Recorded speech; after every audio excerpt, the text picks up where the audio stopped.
Capricorn, welcome. This is Regina from Pacific Tarot, getting ready to do your new moon in Scorpio reading.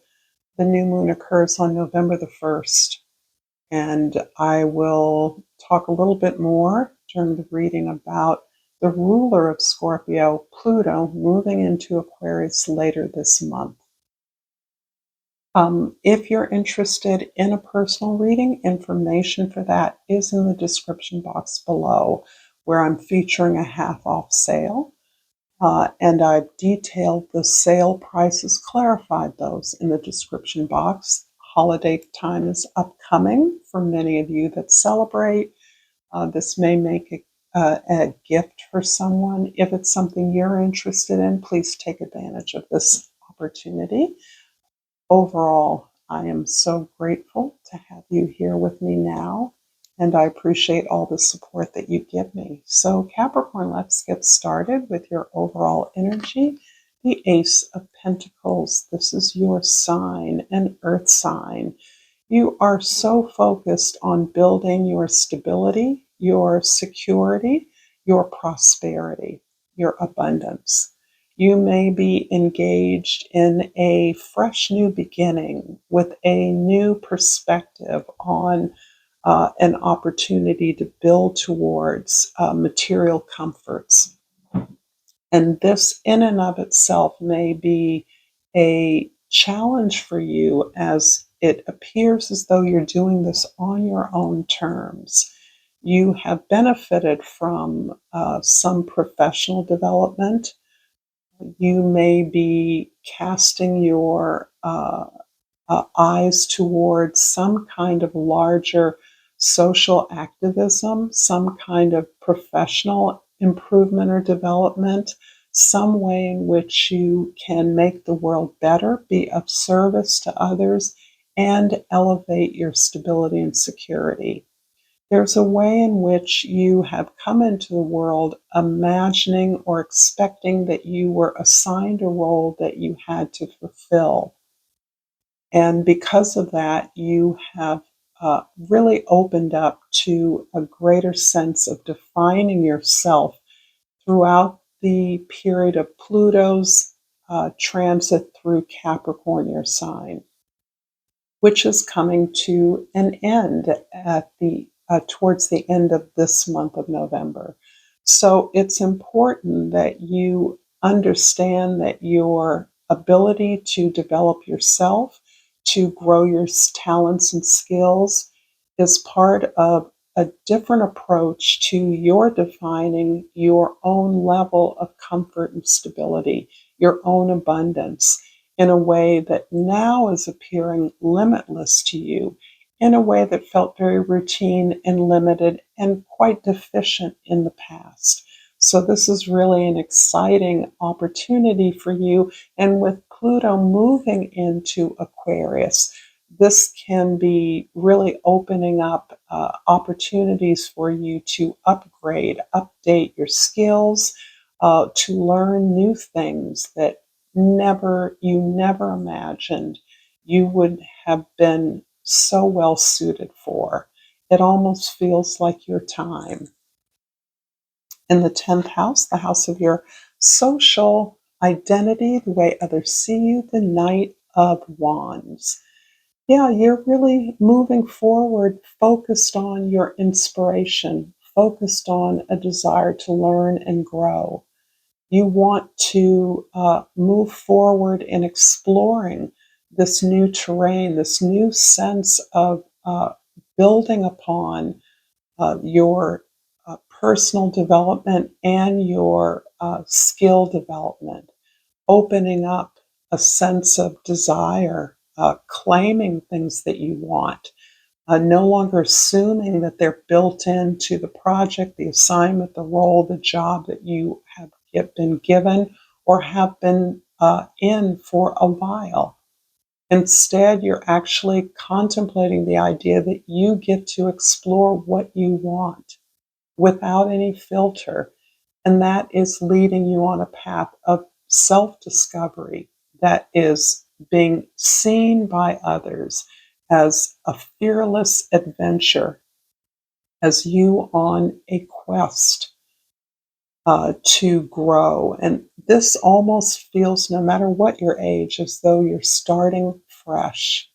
This is limitless, regardless of your age. You are going for it. You have so much to look forward to. You are so enthusiastic about this new pathway you're on.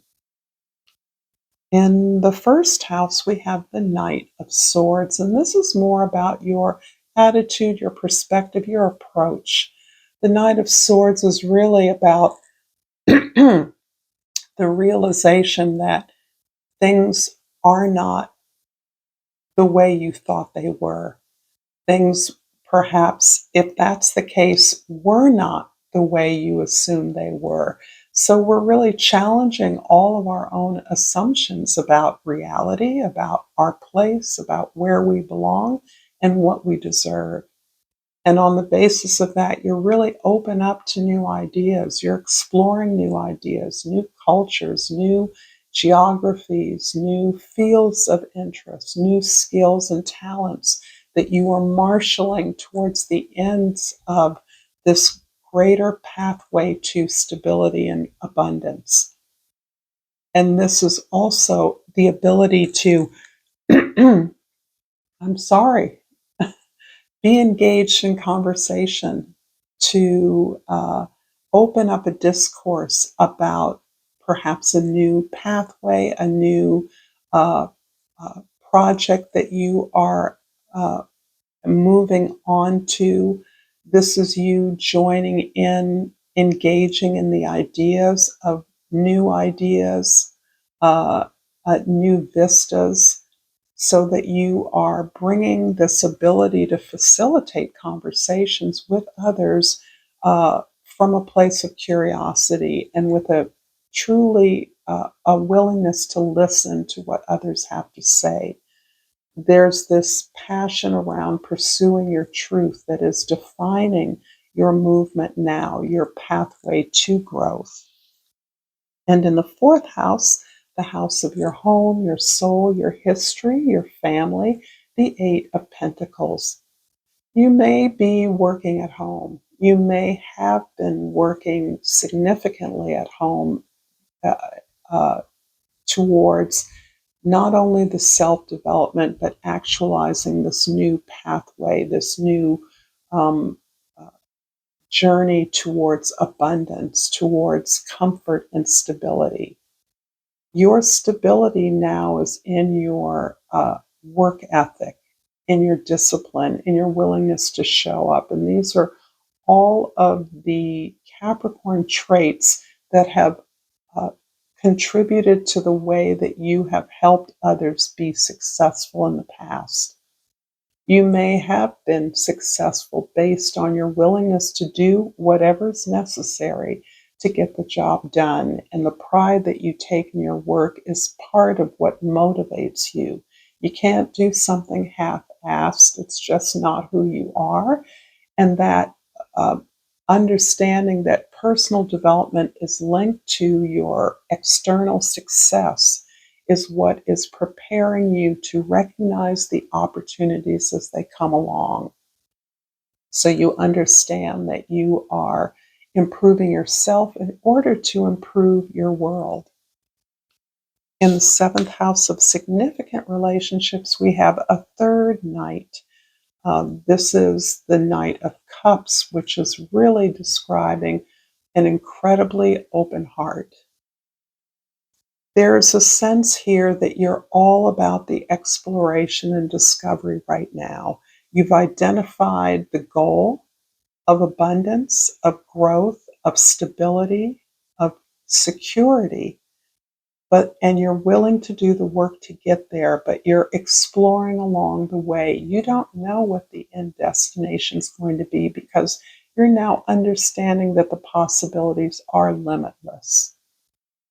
And the only way to define those is to learn more, to come from this very authentic place about what it is you want. And that, in and of itself, has been a journey. It has not, for many of you, even occurred that what you wanted was at issue because who you were and what you did was defined by others and the expectation, because of your miraculously grounded skills, that's what defined your movement. It had little to do with what you truly wanted.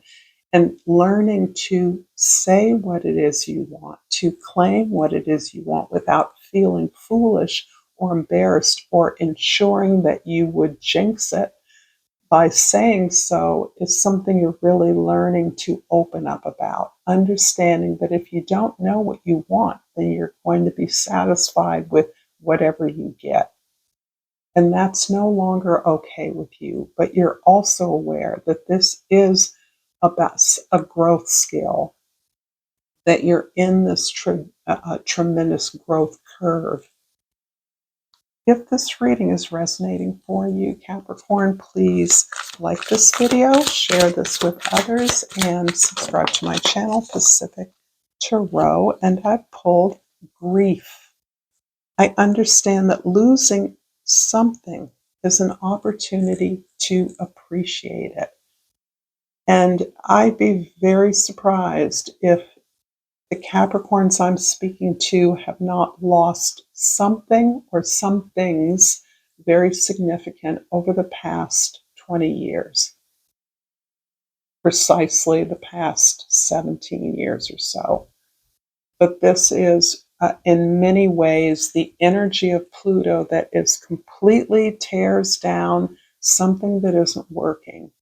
Whatever that was, if it's a marriage, if it's a home, if it's a business, if it's a profession, whatever wasn't working has been obliterated, wiped clean, and you've spent the last couple of decades rebuilding yourself at some level.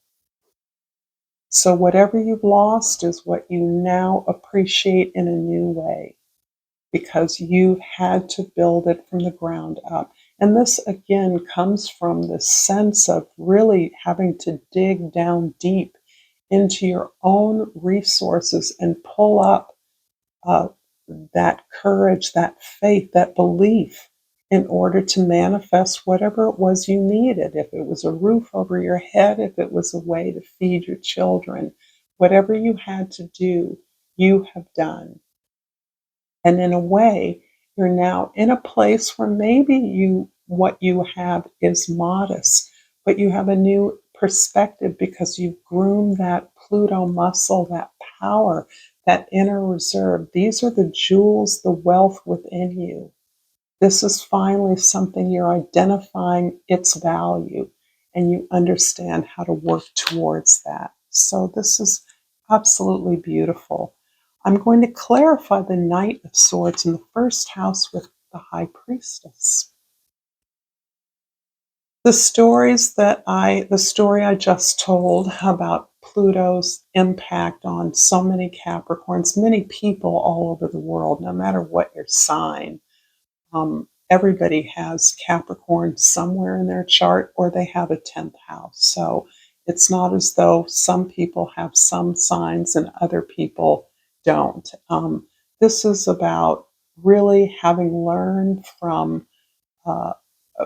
about yourself through this process of destruction and rebuilding, so that you have faced those things about yourself that you're not proud of, that have not been successful, that have not worked, and you have learned from those experiences. From that learning, from that sense of self-knowledge comes your wisdom. And this is what you're allowing to guide you now. This is your intuition at the highest level. And it's interesting that Pluto, which has been in Capricorn, moving into Aquarius. Aquarius is absolutely ruled by the planet Uranus. Uranus is about our intuition. This is about the information that we gather from wherever that we are open to. We recognize what is right and what is wrong, what is for us, what is not for us. And you've learned this the hard way. So this is what's guiding your everyday approach to everything. You're allowing yourself to feel your way, to intuit your way through your life. And this is radical. This does not rely on the tried and true formulas, the book, the way things are supposed to be at all. This relies on you and who you are. I also get a sense of you reclaiming something, a past role, a responsibility, a mission that you came here to experience. In the fourth house, the Eight of Cups is clarified by the Knight of Cups again. The Eight of Pentacles is clarified by the Knight of Cups again. So there feels to me to be the possibility of a powerful partnership that is informing the work that you're doing now. And I don't feel like this partnership is one that is present in your life. For some of you, it may well be. If it is present in your life, it's more of a friendship, perhaps. But this feels as though the emergence of a lost half of you, and this is a result of your stronger connection with your higher self, this greater sense of being whole within you is reemerging. Someone perhaps that you've never known before, you've never met before, or someone that you've known from your past who has similarly grown and experienced many challenges, is someone who is available to assist you in this personal development that you're experiencing. Maybe this is a conversation you're having or a friendship that develops after a certain amount of time where you share your experiences of having to work your way out of a moment of chaos or crisis in your life. And the Knight of Cups in the seventh house is clarified by the Eight of Pentacles. This is uncanny. So the Eight of Pentacles is clarified by the Knight of Cups, and the Knight of Cups is clarified by the Eight of Pentacles. I'm feeling more and more confirmed that there is a partnership that is helping you to rebuild something, to build something beyond your partnership, your freedom, beyond your um, relationship. That's what I mean. This may be a business partner, very particularly. This may be a thought partner. This may be someone who you've teamed up with to complete a project or to build a particular kind of structure or effort or team. This is the way in which you understand how to engage your desire, how you engage your thought, your interest, your talents by working hard, by showing up every day. I am a graduate of an art school, and the first thing you learn, if it isn't already obvious, that inspiration has a fraction of a percent of place in the creative process. The creative process is work from beginning to end. It is showing up every day, even when nothing comes out of you. It's putting in the work, it's laboring, it's building something from the ground up. And this is an interesting component of this partnership that I see emerging in your life. This partnership has a distinct purpose, and you're teaming up to work towards that purpose together. So this feels very much around a specific project. And in the 10th house, the Knight of Wands is clarified by the Three of Cups. This feels like tremendous support for who you are and the direction you're moving in, as tentative, as beginning as it may feel to you, as early in the process as you are, you're realizing that all the support in the world is confirming that this is what's appropriate to you. This is where people see you. This is where you're validated. This is where you're safe to be vulnerable, where you can expose yourself and be supported and protected. So there is a strong feeling of celebration around this new gateway to abundance that you have manifested for yourself. I'm going to leave this reading here for you, Capricorn, and thank you so much for being here. Until next time, namaste.